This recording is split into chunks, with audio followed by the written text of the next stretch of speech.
মুমিনরা যখন জান্নাতে যাবে, মুমিনরা জান্নাতে যায় বলবে, ওগো আল্লাহ, ওই মুমিনগুলা কই যারা আমগর লগে ওলামা পরিষদের মাহফিলে ছিল, হেরাকো এটা বলবে। আল্লাহ, ওই মুমিনগুলা কই যারা আমগর লগে মসজিদে জামাতে নামাজ পড়েছে, ওই মুমিনগুলা কই যারা কাফের কাফের কাদিয়ানি কাফের আমাদের সাথে ইমানের স্লোগান তুলেছে, তারা কই? হ্যাঁ করে দেখি জান্নাতে খুঁজে পাইতেছি না। তারা বলবে, ওগো আল্লাহ, একসাথে ওয়াজ শুনেছি, একসাথে তাফসীর শুনেছি, একসাথে নামাজ পড়েছি, ওহে রব্বুল আলামিন, একসাথে আমরা সংগ্রাম করেছি, একসাথে শাপলা চত্বরের আধার রাতে ঘুমাইছি, একসাথে আমাদের গায়ের রক্ত ঝরাইছি। কই কই তারা কই? ও আল্লাহ, তারা কই? হাদিসে আছে আল্লাহ তাআলা বলবে, তখন লোকে ছিল বটে কিন্তু ওর গুনাহ বেশি হয়েছে দিয়ে দোজখে দিছি। তো তারা বলবে, আল্লাহ, আমরা না তোর ইবাদত দেখছি। আল্লাহ তখন বলবে, ঠিক আছে, তোরা যেহেতু তাদের ইবাদতের সাক্ষী দিছ, তাফসীর শোনার সাক্ষী দিছ, জিকির করার সাক্ষী দিছ, ইমানের স্লোগানের সাক্ষ্য প্রদান করেছ, তোদের এই সুবহানাল্লাহ বলার লাগে রেডিও হয় না, আগে বলেন না, আগে বলেন না। আল্লাহ বলবে, যা, তোদের সাক্ষীর কারণে এই গুনাহগার মুমিনদের দোজখ মাফ কইরা তোদের সাক্ষীতে আমি এখন করে দোজখ থেকে বাইর কইরা জান্নাত দিয়ে দিলাম। মুহতারাম হাজিরিন, মহান রব্বুল আলামিন যিনি আমাদেরকে বানিয়েছেন, আমাদেরকে বানাইছেন কে? জোরে আওয়াজ করে বলেন, কে? শুধু আমাদেরকেই বানান নাই, আল্লাহ পাকের অসংখ্য অগণিত মাখলুকাত আছে যা আল্লাহ তাআলা বানাইছেন। তবে এই মাখলুকাতের মধ্যে আমাদেরকে অর্থাৎ মানব জাতিকে তিনি শ্রেষ্ঠত্ব দান করেছেন। সারা পৃথিবীর সকল মাখলুককে মানুষের খেদমতে লাগিয়ে আল্লাহ তাআলা মানুষকে আল্লাহ পাকের জন্য মনোনীত করেছেন। আদ-দুনিয়া খুলিকাত লাকুম ওয়া আনতুম খুলিকতুম লিল আখিরাহ। আল্লাহ পাকের সৃষ্টির ভেতরে বহু আশ্চর্য সৃষ্টি আছে, মানুষের চাইতে আশ্চর্যজনক সৃষ্টি নাই। আল্লাহ পাকের সৃষ্টির ভেতরে সবচেয়ে সম্মানিত সৃষ্টি মানুষ। দৃশ্যের অদৃশ্যের যত সৃষ্টি আল্লাহ পাকের আছে, এর ভেতরে দামি মানুষ। আল্লাহ পাকের অদৃশ্যের সৃষ্টির ভেতরে আল্লাহর মনোনীত একটা সৃষ্টি জিন, আর দৃশ্যের সৃষ্টির ভেতরে মনোনীত একটা সৃষ্টি ইনসান। উভয়কেই আল্লাহ তাআলা আলাদা উদ্দেশ্যে বানিয়েছেন। আল্লাহ পাকের কোনো সৃষ্টি আল্লাহ পাক অনর্থক বানান নাই। মা খালাকতা হাযা বাতিলা। আল্লাহ পাকের সকল সৃষ্টিরই উদ্দেশ্য রয়েছে। উদ্দেশ্যবিহীন আল্লাহ পাক একটি পোকামাকড়, কীড়া, একটা ছোট কোনো পিপিলিকাকেও আল্লাহ তাআলা উদ্দেশ্যবিহীন বানান নাই। আল্লাহ পাকের এই সৃষ্টির প্রাথমিকভাবে দুই প্রকার। এক প্রকারের সৃষ্টি হলো দৃশ্যের, যে সকল সৃষ্টিগুলো দৃশ্যমান দেখা যায়। আর এক প্রকারের সৃষ্টি হলো অদৃশ্যের। আজব আজব আল্লাহ পাকের কুদরতের কারিশমা ঘটেছে আল্লাহ পাকের সৃষ্টিকুলের মাধ্যমে। যারা অদৃশ্য, যাদের দেখা যায় না, এমন এক প্রকারের সৃষ্টি আছে যারা দৃশ্যে নয় অদৃশ্যে থাকে, অদৃশ্যের সৃষ্টি। আর এক প্রকারের সৃষ্টি হলো দৃশ্যমান সৃষ্টি, যাদেরকে দেখা যায়। দৃশ্য অদৃশ্যের উভয় সৃষ্টির ভেতরেই শ্রেষ্ঠ মানুষ। অদৃশ্যের সৃষ্টি আবার দুই প্রকার। কিছু অদৃশ্যের সৃষ্টি আছে যেই সৃষ্টিগুলোর উপরে ঈমান রাখতে হয়, অনুভব করা যায় না। আবার অদৃশ্যের এমন সৃষ্টি আছে যা চোখে দেখা যায় না কিন্তু অনুভব করা যায়। যেমন বাতাস, চোখে দেখা যায় না কিন্তু বাতাসকে আছে যে তার অবস্থান অনুভব করা যায়, অনুভবও করা যায় না এরকম যে সৃষ্টি রয়েছে তার ভেতরে মুকাররম মুআজ্জম আশ্চর্যজনক এক সৃষ্টি হলো ফিরিস্তা, যাদেরকে দেখাও যায় না, অনুভবও করা যায় না। যেমন নবীজির বর্ণনা মাফিক এই মাহফিলের চতুর্দিকে রহমতের ফিরিস্তারা একের কাঁধে এক দাঁড়িয়ে আরশে আজিম পর্যন্ত চলে গেছে। আমরা এখানে আল্লাহর জন্য বসেছি, তো হাফাতহুমুল মালাইকা, ফিরিস্তারা আমাদেরকে ঘেরাও করে নিয়েছে, কিন্তু আমরা এই ফিরিস্তাদেরকে চোখেও দেখি না, অনুভবও করি না। কিন্তু এদের উপরে ঈমান আনা মুমিনের উপরে ফরজ, অর্থাৎ এরা যে আছে আমাদের অনুভব না হইলেও, আমাদের দৃষ্টিতে তাদের না পড়লেও তাদের উপরে বিশ্বাস আনয়ন করা, ঈমান আনা মুমিনের উপরে ফরজ। আল্লাহর উপরে যেমন ঈমান আনতে হয়, ফিরিস্তাদের উপরেও ওই রকম ঈমান আনতে হয়। এ কারণে ঈমানে মুফাসসালের 2 নম্বর বর্ণনাই হলো ওয়া মালাইকাতিহি, আমানতু বিল্লাহি ওয়া মালাইকাতিহি। আল্লাহর উপরে যেমন বিশ্বাস রাখতে হয়, বিশ্বাস আনতে হয়, ওইরকম আল্লাহ পাকের আজব এই অদৃশ্যের সৃষ্টি ফিরিস্তার উপরেও বিশ্বাস রাখতে হয়, ঈমান রাখতে হয়। যাদের ভেতরে ফিরিস্তার বিশ্বাস রয় তাদের জিন্দেগি ইবাদতের হয়, আর যারা ফিরিস্তার উপরে বিশ্বাস ঈমান না রাখে তাদের জিন্দেগি গুনাহে জর্জরিত হয়। কারণ ফিরিস্তার উপরে ঈমানের মাধ্যমে মুমিনের ঈমানি জিন্দেগির সৌন্দর্য বৃদ্ধি হয়। যেমন নাস্তিকরা ফিরিস্তা বিশ্বাস করে না, নাউজুবিল্লাহ বলেন। নাস্তিকরা ফিরিস্তা বিশ্বাস করে না, ওরা বলে ফিরিস্তা আবার কি, দেখলাম না কোনোদিন। ওরা তো আল্লাহকে দেখে নাই, তাই আল্লাহকেও মানে না। ফিরিস্তা দেখা যায় না, তাই ফিরিস্তাকেও ওরা মানে না। জান্নাত জাহান্নাম দেখা যায় না, তাই তারা জান্নাত জাহান্নামের উপরে বিশ্বাস স্থাপন করে না। কিন্তু যদি কেউ ফিরিস্তার উপরে বিশ্বাস না রাখে তাহলে তার জিন্দেগি নিয়ন্ত্রণহীন হয়ে যাবে, তার জিন্দেগির কন্ট্রোল থাকবে না, নিয়ন্ত্রণ থাকবে না। যেমন আমাদের অফিসিয়াল সিস্টেম নিয়ন্ত্রণের জন্য সিসি ক্যামেরার আধুনিক আবিষ্কার এসেছে।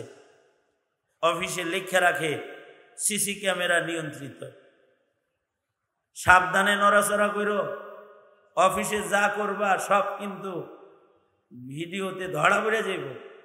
এটা একটা হুমকি ধমকি। এই হুমকি হাসিনা আমাদেরকে অনেক দিয়েছে। হাসিনা বলেছে ভিডিও ফুটেজ দেখে দেখে সকলকে বের করা হবে, খালি এই কথা বল। ভিডিও ফুটেজকে অথবা সিসি ক্যামেরাকে অনেক ভয় পায়। সাংবাদিকের ক্যামেরাকেও ভয় পায়। দুনিয়ার সরকারের সাংবাদিক আছে, আল্লাহ সরকার বুঝি এত দুর্বল সরকার, তার সাংবাদিক নাই? আল্লাহ সরকারের ক্যামেরা নাই, ক্যামেরাম্যান নাই? দুনিয়া সরকার তার বিরুদ্ধের লোকের দলের সাংবাদিকদের ভয় পায়। এ কারণে সরকার দলীয়রা বিরুদ্ধে দলের সংবাদপত্রও বন্ধ করে দিয়েছে, সাংবাদিকদেরকেও দেশ থেকে তাড়িয়ে দিয়েছে।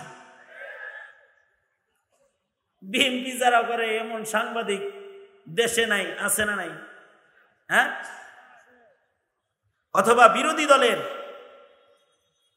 সংবাদ যেই পত্রিকায় ছাপা হতো সে পত্রিকা বন্ধ করে দিয়েছে, অস্তিত্ব আছে না নাই? বিরোধী দলের নিয়ন্ত্রিত চ্যানেলগুলো শাপলা চত্বরকে যারা ভিডিও করেছে তাদের ক্যামেরাকে আওয়ামী লীগ জব্দ করেছে। ঠিক না? ভিডিও ফুটেজকে তারা উধাও করেছে। যারা শাপলার সংবাদ প্রচার করেছে তারা তাদেরকে বিভিন্ন ধরনের হয়রানি করেছে। সংবাদ প্রচার করলে কেন? তার মানে ভিডিও বা ক্যামেরার অথবা সাংবাদিকের একটি মূল্য আছে। কিন্তু দুনিয়ার সরকার তো সাংবাদিক ধরতে আরে, অথবা তাদের সাংবাদিক যারা ছিল তারা সব এখন দৌড়ের উপরে আছে। এদের কিছু সাংবাদিক ছিল না, তারা দৌড়ে আছে। আর তাদের সাংবাদিকরেও কি করা যায়? ধরা যায়। তাদের সংবাদ মিডিয়াকে দখলও করা যায়। যেমন বিটিভি, তাদের সংবাদ মাধ্যম ছিল, নিজের মতন করে সব খালি নিজের কথা এর ভেতরে প্রচার করত। আপাতত বন্ধ পজিশনে আছে, তাদের খবর আর প্রচার নাই, কারণ এটাও দখল করা যায়। কিন্তু আল্লাহর সংবাদ, আল্লাহ পাকের সাংবাদিক যারা আছে তাদের ধরা যায় না। আল্লাহ পাকের ক্যামেরাম্যানের ক্যামেরা ভাঙা যায় না। আল্লাহ পাকের সাংবাদিকের লেখা মুছে দেয়া যায় না, বন্ধ করা যায় না। তাদের কলম ধরা যায় না, তাদের ধরা যায় না। আল্লাহ পাকের ফিরিস্তার সাংবাদিক প্রত্যেকটা মানুষের কান্দে কান্দে আছে। ঠিক কিনা? জোরে আওয়াজ করে বলেন। কোরআন বলে কিরামান কাতিবিন ইয়ালামুনা মা তাফআলুন। ডান কাঁধে ও বাম কাঁধে সম্মানিত ফিরিস্তাদ্বয় রয়েছে, যারা আমাদের জিন্দেগির সকল সুকর্ম নোট ভিডিও করছে, বিন্যস্ত বিস্তারিত তারা লিখছে সুবিন্যস্ত কায়দায়। আর বাম পাশে সাংবাদিক যিনি আছে তিনি আমাদের কুকর্মগুলো সব নোট করতেছে। ঠিক না বেঠিক? আল্লাহ পাকের নির্দেশে এই ফিরিস্তা নামক অদৃশ্যের সাংবাদিকে সব করতেছে, কিন্তু আমরা চর্মচোখে দেখি না এবং আমরা অনুভবও করি না। কিন্তু কোরআন বলে ময়দানে মাহশারে তাদের সংবাদ রিপোর্ট আমাদের গলায় দিয়ে আল্লাহ আদালতে কিবরিয়াতে আমাদের সবাইকে দাঁড় করাবে। অকুল্লা ইনসানিন আলজামনাহু তাইরাহু ফি উনুকিহি অনুখরিজু লাহু ইয়াওমাল কিয়ামাতি কিতাবান ইয়ালকাহু মানশুরা ইকরা কিতাবাকা কাফা বিনাফসিকাল ইয়াওমা আলাইকা হাসিবা। আল্লাহ পাক বলেন আমাদের গলায় ঝুলন্ত আমাদের জিন্দেগির রিপোর্টের আমলনামার বই গলায় ঝুলায় দিয়েই আমাদের আল্লাহ দাঁড় করাইবেন এবং আমাদের বলবেন, হে বান্দা, তোমার বিচার আমার করতে হবে না, তোমার গলার আমলনামা তুমি পড়ো। ইকরা কিতাবাক। হযরত কাতাদা বলেন ইকরা বলার সাথে সাথে সব মানুষ পড়ার যোগ্য হয়ে যাবে, সব শিক্ষিত হয়ে পড়া শুরু করবে এবং তারা তাদের রিপোর্ট পড়বে। দুনিয়ার সাংবাদিকের রিপোর্ট মূর্খরা পড়তে পারে না, কিন্তু আল্লাহর সাংবাদিকের রিপোর্টগুলো সবাই পড়বে, কারণ ইকরা বলার সাথে সাথে সবাই শিক্ষিত হয়ে যাবে আর সবাই তাদের আমলনামা পড়বে। কোরআন বলে তারা বলবে, মা লিহাদাল কিতাব লা ইউগাদিরু সগীরাতান ওয়ালা কাবীরাতান ইল্লা আহসাহা। তারা আশ্চর্যান্বিত হয়ে বলবে, হায় রে, এটা কেমন আমলনামা রে, সব সাংবাদিক দূর করে দিয়া ইলিয়াস আলীরে গুম করলাম, কে কে ছিলাম সব দেখি লেখা আছে রে। কে? ইলিয়াস আলীরে গুম করেছে। কে হত্যা করেছে? কারা গুম করেছে? কি করেছে? হাসিনা। দুনিয়ার সাংবাদিকের চোখ এড়াইছ, কিন্তু ফিরিস্তা সাংবাদিক এড়াইতে পারো নাই। সব আল্লাহর আদালতে ফাঁস করে দিবে, সব আছে।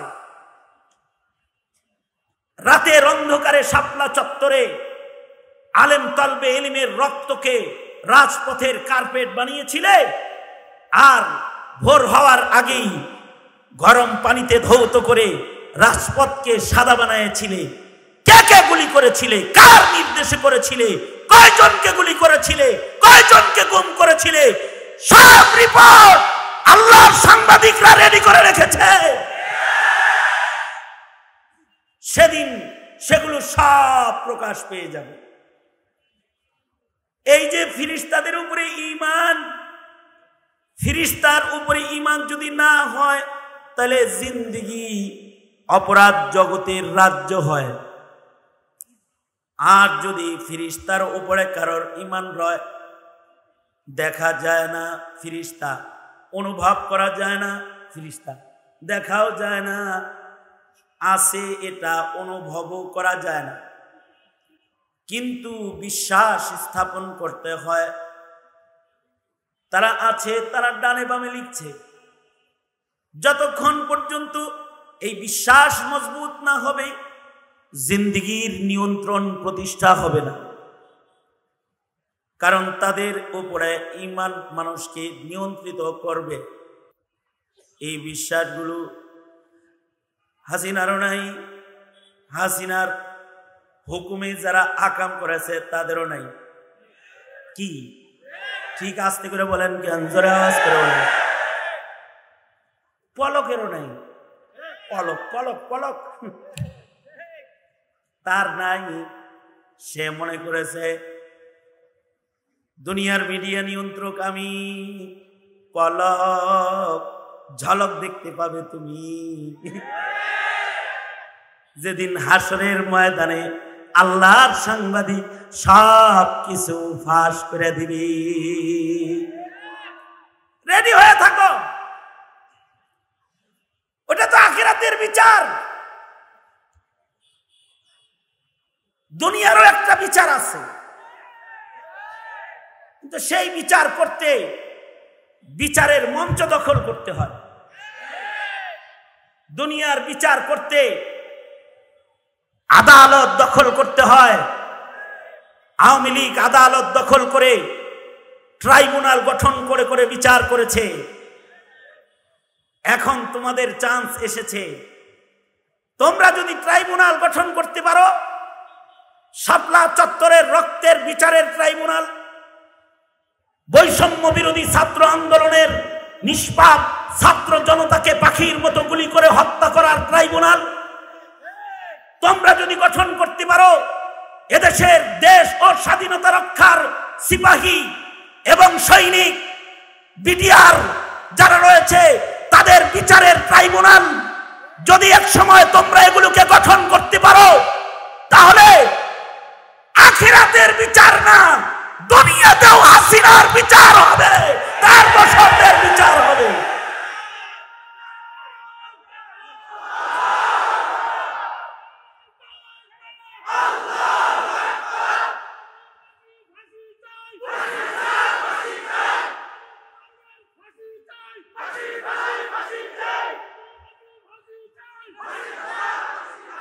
এইটা নিয়ে তো তোমার মাথা ব্যথা নাই। জাতি তোমাদের মাথা ব্যথা হলো নৌকার ধানের শীষ লয়া, বিচার বিভাগ নিয়ে মাথা ব্যথা নাই। অথচ বিচার বিভাগ আজও যারা পরিচালনা করছে তারা ন্যায় বিচার করছে না।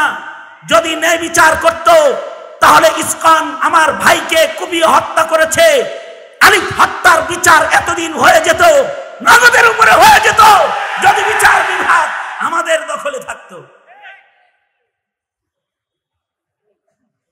মেলা ভেঙ্গে গেলে কিন্তু আর জমে না।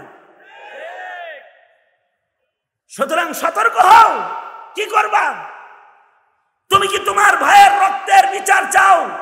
তুমি কি এদেশের মুসলমানের স্বাধীনতা চাও? তুমি কি স্বাধীন সার্বভৌম ইমানের এই ভূমিতে মুসলমানের ইবাদতের রাজ্য চাও, নাকি তুমি এই দেশকে খুনের রাজ্য করতে চাও, হেলমেট বাহিনীর রাজ্য করতে চাও? ধারালো অস্ত্রের খুনি কুখ্যাতদের রাজত্ব কি এদেশে প্রতিষ্ঠা করতে চাও কিনা সিদ্ধান্ত নেওয়ার বিষয়, সিদ্ধান্ত নেওয়ার সময়। সুতরাং উলামায়ে কেরামের আয়োজনের এ মহা সম্মেলন থেকে বলছি, এহে মাধবদীবাসী, জবাব দেওয়ার দরকার, প্রস্তুতি নেওয়ার দরকার, অধিকার আদায়ের দরকার, বিচার প্রতিষ্ঠা করার দরকার। যদি আওয়াজ আসে ঐক্যবদ্ধ হয়ে এর উপযুক্ত জবাব দিতে জীবনের বাজি রাখলে জীবনের বাজি লাগবে, রক্ত লাগলে রক্ত ঢেলে দিবে। বিপ্লব দরকার হবে, বিপ্লবী হয়ে ময়দানে দাঁড়ায় যাইতে রাজি থাকবে ইনশাআল্লাহ।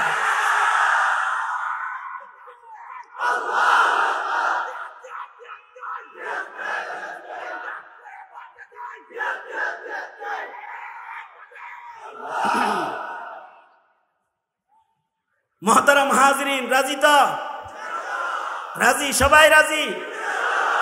এটা কি রাজনীতির কথা না ইমানের কথা? এটা কি রাজনীতির কথা না অধিকারের কথা? এটা কি দলীয় কথা নাকি স্বাধীনতা রক্ষার কথা? এটা কি কোনো দলের স্বার্থের কথা নাকি স্বাধীন সার্বভৌম জনতার স্বাধীনতার অধিকার আদায়ের কথা? অধিকার আদায়ের কথা। মৌলবীরা এই কথা বললেই তোমরা কও হুজুররা রাজনীতি করে। বেটা, তুই রাজনীতি বুঝিস না, চিনিস না। রাজনীতি তুই চিনিস না, তোর রাজনীতি করার অধিকার নাই। তুই জমিনের মানুষের অধিকার বোঝো নাই, তোর রাজনীতি করার অধিকার নাই। রাজনীতি তারা করবে যারা এ জমিনের মানুষের অধিকার বুঝবে, যারা জমিনের মানুষের যন্ত্রণা বুঝবে, যারা জমিনের মানুষের রক্তের মূল্য বুঝবে। আওয়াজ করে বলো ঠিক তবে ঠিক করে বলো। সুতরাং বিচার তো হবে হাসরে, ওইটার জন্য বয়ে থাকলে চলবে? হাসরের বিচার করার জন্য কোনো সাংবাদিকের ক্যামেরার দরকার নাই, এমনকি কোনো সাক্ষীর দরকার নাই। দুনিয়ার মানুষের সাক্ষীর দরকার নাই। হ্যাঁ, দুনিয়ার মানুষের সাক্ষীও উপকারে দেবে।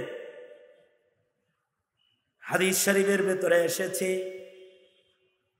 মুমিনরা যখন জান্নাতে যাবে, সহিহ হাদিস, ঠাকুরমার হুজুরির গল্প না,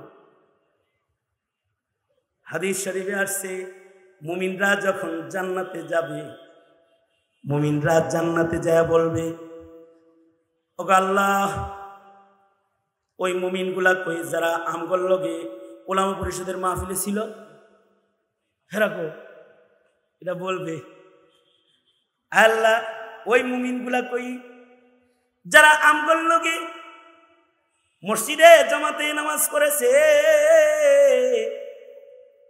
ওই মুমিনগুলা কই যারা কাফের কাফের কাদিয়ানি কাফের আমাদের সাথে ইমানের স্লোগান তুলেছে, তারা কই? হ্যাঁ করে দেখি জান্নাতে খুঁজে পাইতেছি না। তারা বলবে, ও আল্লাহ, একসাথে ওয়াজ শুনেছি, একসাথে তাফসীর শুনেছি, একসাথে নামাজ পড়েছি, ও হে রব্বুল আলামিন, একসাথে আমরা সংগ্রাম করেছি, একসাথে শাপলা চত্বরের আধার রাতে ঘুমাইছি, একসাথে আমাদের গায়ের রক্ত ঝরাইছি। কই কই তারা কই? ও আল্লাহ, তারা কই? হাদিসে আছে আল্লাহ তাআলা বলবে, তোর লোকে ছিল বটে কিন্তু ওর গুনাহ বেশি হয়েছে দিয়ে দুজকে দিছি। তো তারা বলবে, আল্লাহ, আমরা না তোর ইবাদত দেখছি। আল্লাহ তখন বলবে, ঠিক আছে, তোরা যেহেতু তাদের ইবাদতের সাক্ষী দিছ, তাফসীর শোনার সাক্ষী দিছ, জিকির করার সাক্ষী দিছ, ইমানের স্লোগানের সাক্ষ্য প্রদান করেছ, তোদের এই সুবহানাল্লাহ বলার লাগে রেডিও হয়ে যায় না, আগে বলেন না, আগে বলেন না। আল্লাহ বলবে, যা, তোদের সাক্ষীর কারণে এই গুনাহগার মুমিনদের দোজখ মাফ কইরা তোদের সাক্ষীতে আমি এখন করে দোজখ থেকে বাইর কইরা জান্নাত দিয়ে দিলাম। সাক্ষীর উপকার আছে না নাই? জোরে বলেন। আছে উপকার, কিন্তু আল্লাহ তাআলার কারার বিচার করার জন্য তুমগর মতো আমগর মতো লোকের সাক্ষীর কোনো দরকার নাই। কারণ আল্লাহর বিচারের জন্য মাটি সাক্ষী দিবে, ইয়াউমাইদিন তুহাদ্দিসু আখবারাহা, আল্লাহর বিচার করার জন্য কান্দের ফিরিস্তা সাক্ষী দিবে, আমল নামা সাক্ষী দিবে, মালাইকারা সাক্ষী দিবে। কাতার কাতার হয়ে আল্লাহ তাআলা সেদিন ফিরিস্তাদেরকে, সাংবাদিকগুলাকে ভিডিও ফুটেজ সহ সব সহ সাক্ষী হিসাবে দাঁড় করায় ফেলবে। তা আমাদের সাক্ষীর দরকার হবে না, এই আমল নামাই সাক্ষী যথেষ্ট হবে। আল্লাহ বলেন তোমার আমল নামাই তোমাকে বলে দিবে তুমি কি নামাজি, তাহাজ্জুদ গুজার নাকি খুনি, তুমি কি সেবক নাকি শোষক, ঠিক কিনা? জোরে আওয়াজ করে বলেন। খালি গল্প মারলে কাম হইব, গল্প করলে কাজ হইব বেটা? একটা সময় গেছে আওয়ামী লীগের ইউনিয়নের নেতারাও মাহফিলে যে আমাদের ওয়াজ বন্ধ করে হেরা ওয়াজ করছে। আর তাদের ওয়াজ কি ছিল জানেন? আমরা করি আল্লাহ রসুলের ওয়াজ, হেরা করতো রাবেয়া বসরির ওয়াজ। হেরা কি ওয়াজ করতে জানেন?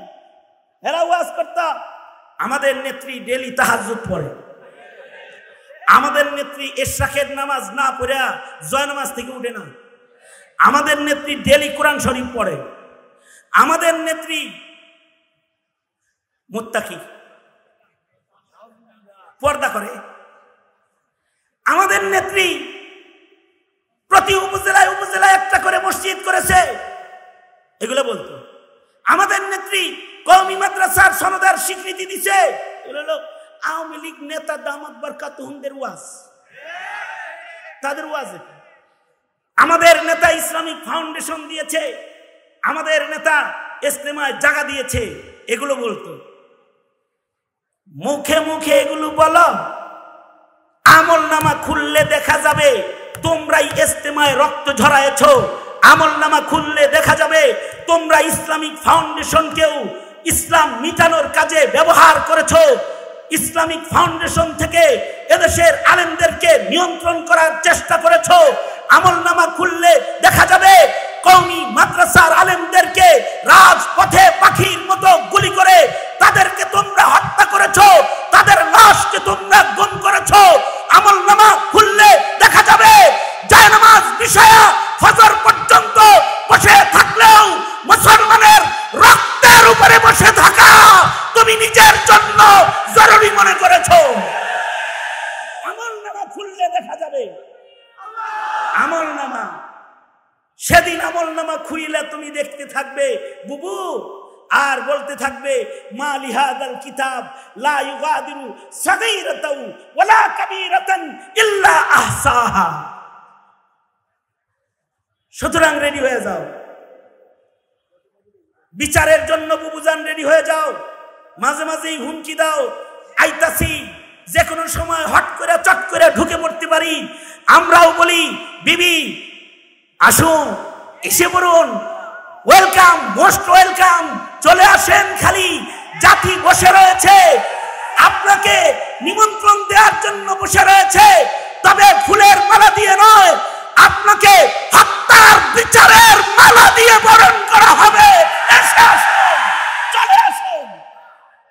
মুহতারাম হাজিরিন, আগার গুয়ম জবা সুজাদ, বেশি বলতে গেলে পরে ওয়াজ করার টাইম পাওয়া যাবে না। অবশ্য এগুলো ওয়াজ, জাতির জন্য ওয়াজ। কারণ আগামীর দিনে যারা রাজ মসনদে বসবে অথবা দেশ যারা চালাচ্ছে তাদের শিক্ষা নেওয়া দরকার খুনি হাসিনা থেকে। আওয়াজ করে জোরে বলুন ঠিক না বেঠিক, জোরে আওয়াজ করে, আরো জোরে চিৎকার করে আওয়াজ করে বলুন ঠিক না বেঠিক, জোরে আওয়াজ করে বলুন। তাদেরকেও শিক্ষা নিতে হবে। যারা আগামীতে ক্ষমতার মসনদে বসার স্বপ্ন দেখো অথবা এখন যারা উপদেষ্টা পরিষদের নামে ক্ষমতার মসনদ দখল করে প্লাকওয়ালা গাড়িতে ঘুরো, তাদেরও জানা দরকার, বোঝা দরকার, যদি হাসিনা থেকে শিক্ষা গ্রহণ না করো তো হাসিনা পলায়ন করে রয়েছে দিল্লিতে, তুমি পলায়ন করে থাকতে হবে ওয়াশিংটনে অথবা আর কোন জায়গায় তোমাকে পলায়ন করতে হবে। দুষ্টামি, ফাজলামি, ইতরামি করলে এই দেশের মুসলমান কাউকে ছেড়ে দেয় নাই, তোমাদেরকেও ছেড়ে দিবে না, তোমাদেরকেও ছেড়ে দিবে না, ইনশাআল্লাহ ছেড়ে দিবে না। এ কারণে হুঁশিয়ারি দরকার। তো তাদের হুঁশিয়ারির আগে পিছে আমাদের হুঁশিয়ারিও দরকার। কারণ আমাদের সকলের ডানে বামে ফিরিস্তা বসা আছে, আল্লাহর নিয়োগপ্রাপ্ত সাংবাদিক। চোখে দেখি না, তাদের অনুভব করি না, কান্দে কান্দে বসা আছে। অদৃশ্যের এক আজব সৃষ্টির নাম আল্লাহ তাআলা। তাদেরকে যাকে যে ডিউটি দিয়েছে সে ডিউটি আশ্চর্য মাখলুকরা করে। কখনো তারা আল্লাহ পাকের হুকুমের খেলাফ কিছু করে না। লা ইয়াসুন আল্লাহ, তারা কখনো আল্লাহ পাকের নাফরমানি করে না। মালাইকারা সব সময় ইবাদত করে, এক সেকেন্ডের জন্য ইবাদত থেকে তারা গাফিল হয় না। তাদের সংখ্যা কত আল্লাহ তাআলা বানায়েছেন। আল্লাহর রাসূল তাদের সংখ্যা বলতে গিয়ে বলেন, আসমানে একটা মসজিদ আছে, মসজিদের নাম বাইতুল মামুর। জমিনে মসজিদুল হারাম মানুষের কিবলা, বাইতুল মামুর ফিরিস্তাদের কিবলা। মসজিদুল হারামে মানুষ ইবাদতের জন্য প্রবেশ করে, আর বাইতুল মামুরে ফিরিস্তারা ইবাদতের জন্য প্রবেশ করে। অদৃশ্যের ওই মহা শক্তিশালী মুকাররম সৃষ্টি ফিরিস্তা মসজিদ মামুরে ইবাদত করে। যারা একবার ইবাদত করার জন্য সে মসজিদে প্রবেশ করে, তাদের সংখ্যা আল্লাহ পাক এত বানাইছেন, যারা একবার বাইতুল মামুরে ঢুকে ইবাদত করে ফেলায়, ইসরাফিলের বাঁশি বাজার আগে এই দলটা দ্বিতীয়বার ঢোকার চান্স কোনোদিন আর পাবে না। আল্লাহু আকবার জোরে বলেন, আরো জোরে আওয়াজ করে বলেন আল্লাহু আকবার জোরে বলেন। সংখ্যা কি কম না বেশি? আরো জোরে বলেন, সংখ্যা কি কম না বেশি? ইতাআত তাদের কেমন? আল্লাহর রাসূল বলেন, মিরাজের রাতে দেখে এসেছি যাদেরকে আল্লাহ হাইয়াতে সালাতে যেভাবে রেখেছেন সেভাবে আছে, যাদেরকে সেজদায় রেখেছেন তারা সেজদায় আছে, যাদের রুকুতে রেখেছেন তারা রুকুতে আছে। কওমা জলসায় যেভাবে আল্লাহর নির্দেশ পেয়েছে সেভাবে আছে। সৃষ্টির পর থেকে কেউ সেজদা দিয়েছে, কিয়ামতের পূর্বে তারা মাথা তুলবে না। সৃষ্টির পরে কেউ রুকু দিয়েছে, কিয়ামতের পূর্বে রুকুর থেকে তারা মাথা তুলবে না। যাকে যেখানে দাঁড় করায় রেখেছে কিয়ামত পর্যন্ত সেখানে দাঁড়ায় তারা সময় কাটায়া দিবে। কখনো আল্লাহর নির্দেশের খেলাফ চোখের পলক তারা ফেলবে না। এমন আজব সৃষ্টি, কখনো আল্লাহ পাকের নাফরমানি তারা করে না। সব সময় তারা আল্লাহ পাকের ইবাদত করে। যাকে যে নির্দেশ দিয়েছে সে কাম করে, যাকে রুহ কবজ করতে বলেছে সে রুহ কবজ করে, যাকে সিংহায় ফুঁক দিতে বলেছে সে সিংহায় ফুঁক দেওয়ার জন্য বসে আছে। অর্থাৎ ইসরাফিল আলাইহিস সালামকে আল্লাহর রাসূল এই জরুরি একখানা আলাপ, মর্মান্তিক জরুরি আলাপ। তাও ইসরাফিল আলাইহিস সালাম তাকে আল্লাহ তাআলা সিংহায় ফু দেওয়ার জন্য বানাইছে। ইসরাফিল সিংহা ফু ছাড়া আর কোনো কাম করে না। কবে সিংহায় ফু দিবে কে জানে? জোরে বলেন, আরো জোরে বলেন। ইন্নাল্লাহা ইনদাহু ইলমুস সাআহ। সিংহায় ফু কখন দিতে হইব, কবে দিবে, কবে কিয়ামত হবে, এই জ্ঞান কোনো নবীরও নাই, কোনো ফেরেশতারও নাই। কাউকে আল্লাহ তাআলা এই ইলম দেন নাই। এই ইলম একমাত্র কার? উঙ্গুলি উঠায় বলেন একমাত্র কার? আস্তে বললে চলবে না, চিল্লায় আওয়াজ করে আল্লাহ পাকের ইলমের গুণগান গেয়ে চিৎকার করে বলুন কার? কিয়ামত কবে হবে এটা একমাত্র জানেন আল্লাহ তাআলা। খোদ ইসরাফিল যাকে বাঁশি বাজানোর জন্য বানানো হয়েছে সে নিজেও জানে না কবে বাঁশি বাজাইতে হবে। কিন্তু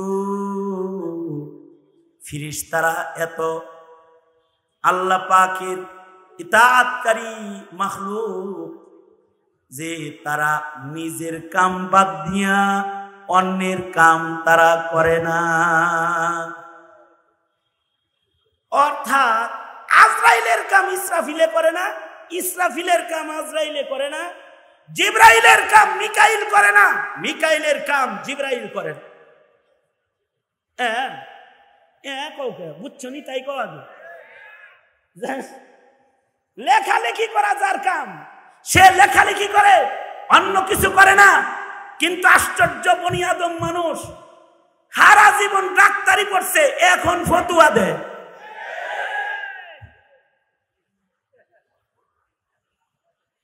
অথবা সরকারি চাকরি করতে করতে মাথার স্ক্রু নাট বল্টু সব গুলায় খাইছে।